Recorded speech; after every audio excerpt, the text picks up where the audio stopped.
নমস্কার। আমি আজকে শ্রী চৈতন্য চরিতামৃত রিভিউ করব, গীতা প্রেস গৌরখপুরের। চৈতন্য চরিতামৃত হলো এমন একটি গ্রন্থ যেটা যদি একটা মানুষ বৈষ্ণব হতে চায়, সে অধ্যয়ন করে, তাহলে সে শ্রীমন মহাপ্রভুর সম্পূর্ণ তত্ত্ব জ্ঞান লাভ করবে। তাকে আলাদা করে মহাপ্রভু তত্ত্ব জ্ঞানের জন্য আর কোনো বই পড়তে হবে না। চৈতন্য চরিতামৃতে 80% তত্ত্ব আলোচনা, 20% লীলা। আর চৈতন্য ভাগবতে হলো লীলা, শুধু চৈতন্য মহাপ্রভুর লীলাগুলো রয়েছে। তাহলে যদি মহাপ্রভুর নামে সঠিক জানতে হয়, আপনাদের চৈতন্য চরিতামৃত ও চৈতন্য ভাগবত দুটি গ্রন্থই অধ্যয়ন করতে হবে। যে চৈতন্য মহাপ্রভুর চৈতন্য চরিতামৃত অধ্যয়ন করে, সে খুব বড় বৈষ্ণব হয়ে উঠবে, এটা গ্যারেন্টি।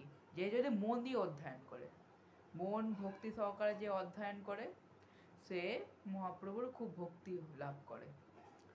মহাপ্রভু এসছেন কৃষ্ণ প্রেম দিতে, তাই এনাকে প্রেম দিয়েই বোঝা যাবে। তাই কৃষ্ণ ভক্তির জন্য কৃষ্ণদাস কবিরাজ গোস্বামী রচিত চৈতন্য চরিতামৃত। এবার দেরি না করে শুরু করছি। এটি হলো গীতা প্রেসের শ্রী চৈতন্য চরিতামৃত।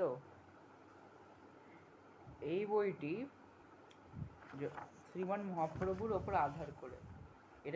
এটা লিখেছেন কৃষ্ণদাস কবিরাজ গোস্বামী।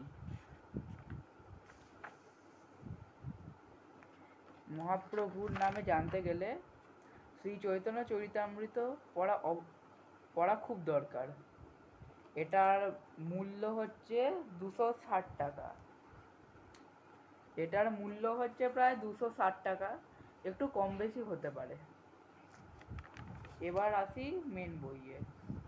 এতে ছবিও দেওয়া আছে, যেতে আপনার মনটা ভালো হয়ে যায়। মানে মহাপ্রভুর লীলাগুলো একটু ছবিতেও দেওয়া আছে, যাতে মানুষের বুঝতে একটু সুবিধা হয়। যেমন শ্রীমান মহাপ্রভুর ছবি চিত্র, মহাপ্রভু কীর্তন করছেন। এটি মহাপ্রভু সন্ন্যাস নেওয়ার পর ভারত তীর্থ। এটি মহাপ্রভুর সন্ন্যাস। মহাপ্রভু প্রতাপরুদ্রকে ভক্তি প্রদান করছেন।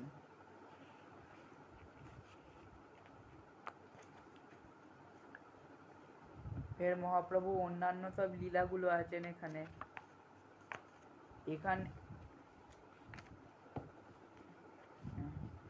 এটা বইটা বেশ মোটা, কিন্তু বইয়ের কম্পারেটিভলি অনেক কম দাম, যত হওয়ার দরকার ছিল।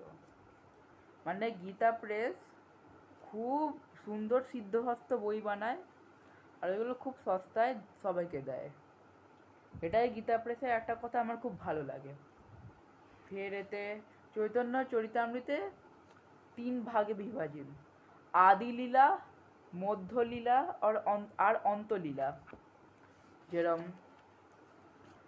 এই ভাগটা হচ্ছে আদি লীলা, এটা হচ্ছে মধ্যলীলা, আর এটা হচ্ছে অন্তলীলা।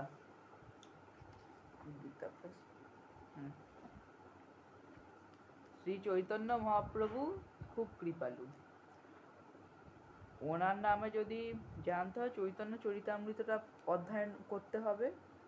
আর যদি একটা মানুষ সত্য নিষ্ঠা সহকারে চৈতন্য চরিতামৃত অধ্যয়ন করে, তার মানে অশেষ কৃষ্ণ ভক্তি লাভ হয়, আর শ্রীমান মহাপ্রভু তাকে কৃপা করে। আজকের জন্য এইটুকুই। হরে কৃষ্ণ, জয় শ্রীমান মহাপ্রভু।